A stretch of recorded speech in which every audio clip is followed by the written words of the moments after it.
If these people were a nation, they would be the 24th largest country in the world. That's the amount of people that we're talking about. And while the European establishment is whinging and moaning, even though they're culpable, let's be clear about it. The so-called or misnamed developing countries, i.e. they're not developing at all, they're the world's poorest and most deprived nations. Actually, 86% of refugees end up in those countries, with the very poorest of the poor taking 25% of refugees. And the blood that's in our veins, the only thing that's not for sale. Large-scale immigration or migration of any kind is never a lifestyle choice. And yet states, politicians, right-wing agitators, and dare I say, many mainstream media communicators talk about refugees from war as if they had any choice. We're struggling with an added pinch of fear. But very little attention given to why these people are being made refugees in the first place. And I suppose that is the purpose of meetings like this, and it is the most important reason why we're here. And we've been really subjected over the past period, in light of the crisis, to a lot of headlines about Europe's refugee crisis, Europe's migrant crisis, and so on. I suppose the first thing I'd say is, as far as I'm concerned, Europe doesn't have a migrant crisis.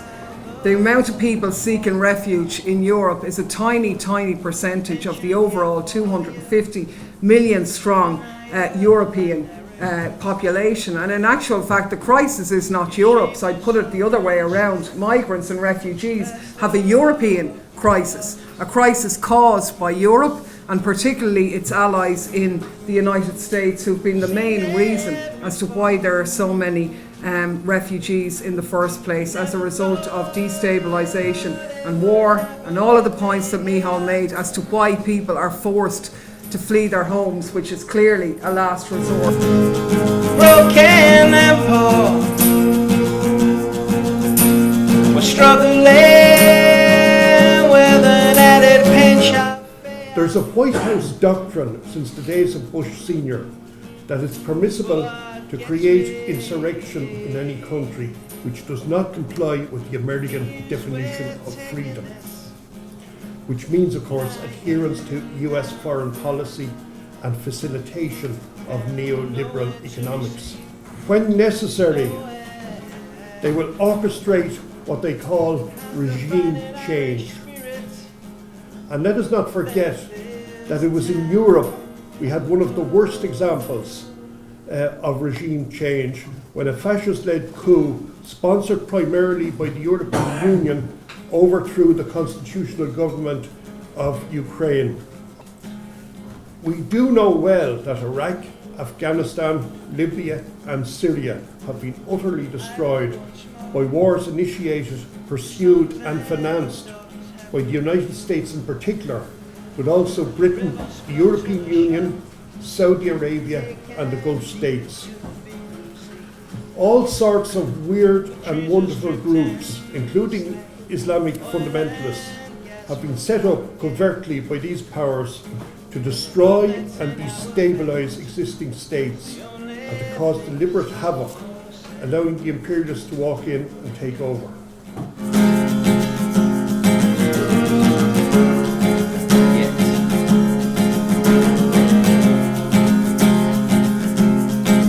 Sights on some of the beaches and the horrific pictures from Hungary that jolted a lot of Irish people, maybe out of the sort of numbness that they've had around these issues or something. But while noting that, we should say that these experiences have been everyday experiences for many people.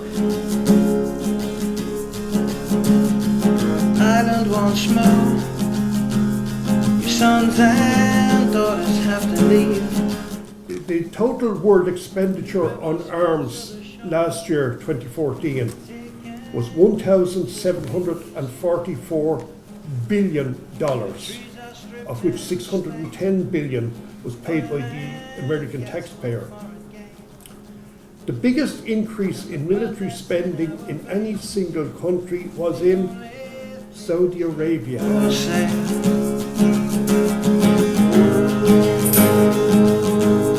Seen it before. We do have to start off by saying that the refugees coming to Europe overwhelmingly come from countries which the United States and Europe have had a hand in destabilising, and we too in Ireland, which I'll develop later, through the use of Shannon, are also culpable. Struggling with an added pension. We know from Iraq that often that weaponry which originates in the United States ends up in the hands of ISIS or whatever. There's no doubt that some of that weaponry that ended up in the hands of the Taliban or Al-Qaeda or whatever probably transited through Shannon. You know, you don't need to be a rocket scientist to work this out. 55,000 US troops aren't going on their holidays or taking a break. That's where they're going.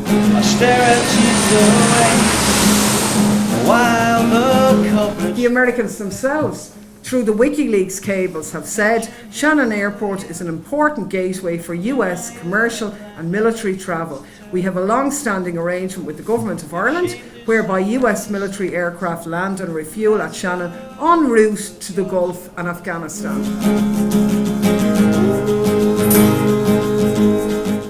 If you bomb people's towns, wipe out their livelihood and obliterate their hope for a future in their own country, it's a bit much blaming them when they arrive on your doorstep, pleading for some sort of sanctuary.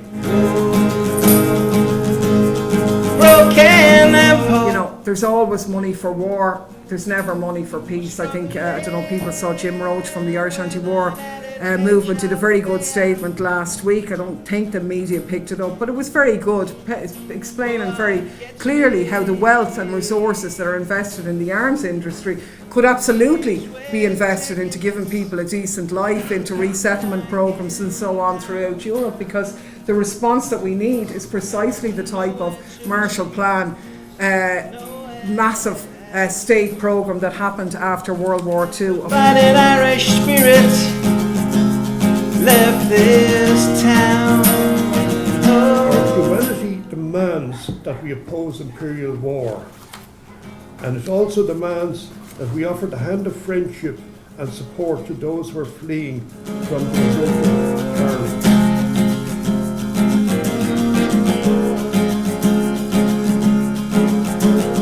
Ireland once more. Your sons and daughters have to leave. Your rivers flow to the shore, taken deep into the beach.